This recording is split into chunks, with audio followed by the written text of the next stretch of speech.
I was a weird kid. A blonde-haired yahoo who grew up in the middle of nowhere, out in the bush, in the most isolated city in the world.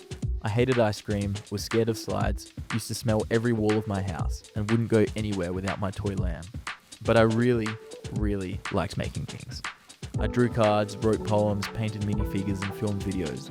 Lots and lots of videos. In fact, in another life, I was born to be a performer because I loved capturing life through a lens so much that I often lost track of days just trying to scratch the itch of bringing something to life with a camera. I eventually started liking ice cream, overcame my fear of slides, and outgrew my shyness, but I never put the camera down. I became that guy at all my friends' birthday parties who took the photos and uploaded them to Facebook the next day. It was one random night at a friend's 16th that I earned my first $50 from the camera. After saying goodbye, she pulled me aside and handed me a $50 note. I'd never dealt drugs, but I imagine this is exactly what it felt like. You mean I could party with my friends on a weekend and get paid to do it, all from holding a camera? So I started bringing it everywhere. I jumped music festivals, snuck into venues, and networked my butt off until I knew just about everyone I needed to in the industry. I was in the pit shooting A$AP Rocky before I was even legally allowed to drink. This was way too much fun. I think I'm going to keep making stuff. A dream of being able to travel the world, making videos and taking photos with my camera was born. So we left school and my two best friends and I started our first business. Liam, Harry, Daniel Visuals. Sounds kind of lame actually. Yeah, let's make it LHD Visuals. That sounds way better. Let's design some clothing, let's make a film, let's build a website. Why don't we host an event? Yeah, let's do it all. Why not? We're only teenagers. We sold merch, filmed weddings, hosted events and shared it all online. We weren't thinking, we were just doing. And everything was working. The business came to an end, I moved out of home for the first time and created a home studio with my best mate. We filmed our days skating, swimming, road tripping, and would stay up until early hours in the morning editing videos. We were having so much fun. 10,000 views, 100,000 views, 10 million views, it was all just a game to us, and we were loving it. Our neighbors were also filmmakers and we thought, let's make this a group. So Calais Crew was born. We made an Instagram, filmed our launch film and hosted an opening exhibition. Then we got an email that invited us to come to Abu Dhabi, for free, to just film videos of us having fun. Again, this seems to be working. Then we got flown to the Whitsundays. Then we got flown to Hawaii. Then we made a film and hosted a screening. I started working with my dream camera brand Nikon.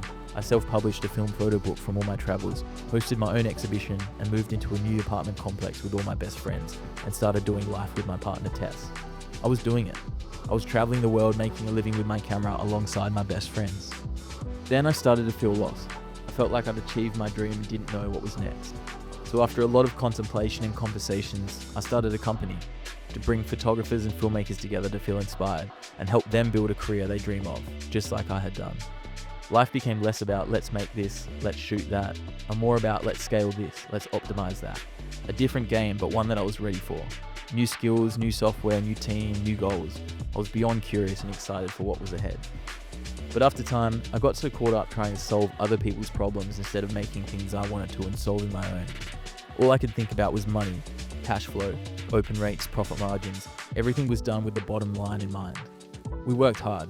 We did a lot of cool things. Built communities and brought people together in over 15 cities around the globe. Built an online space with over 1,000 creatives hosting workshops teaching them industry knowledge. We tried a million different things, and while they were all so impactful, none of them quite felt right.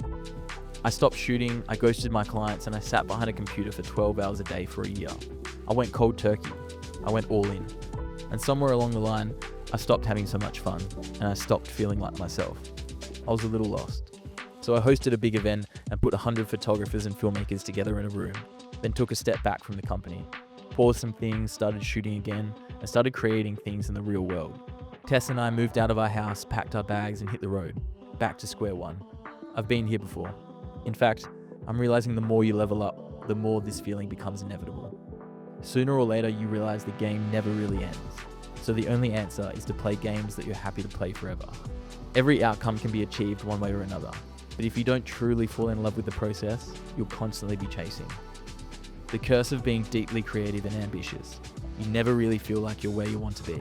The real battle is turning down the noise and figuring out what you actually want, not just what the world around you does. It's never been easier to be influenced by the world and the life you should live, but it's also never been more important to do what truly lights you up and move authentically in your own lane. I've learnt that everything works out better when you're in a state of play. So find what feels like play to you, but looks like work to others, and you'll be amazed at what happens. So here I am, between a fulfilled dream and many more yet to be realized. accepting that I'll never be able to do everything I want to do, but realizing that that's what makes what I choose special. Curating a life where you fall in love with the process, so play and curiosity become inevitable. When you're inspired, when you're in flow, you start moving differently. You start seeing things differently. Life becomes brighter, opportunities come your way, and it really feels like magic. And life is too damn short to not live in a state where it feels like anything is possible. So yeah, that's where I'm at. Onwards and upwards. Let's keep dreaming.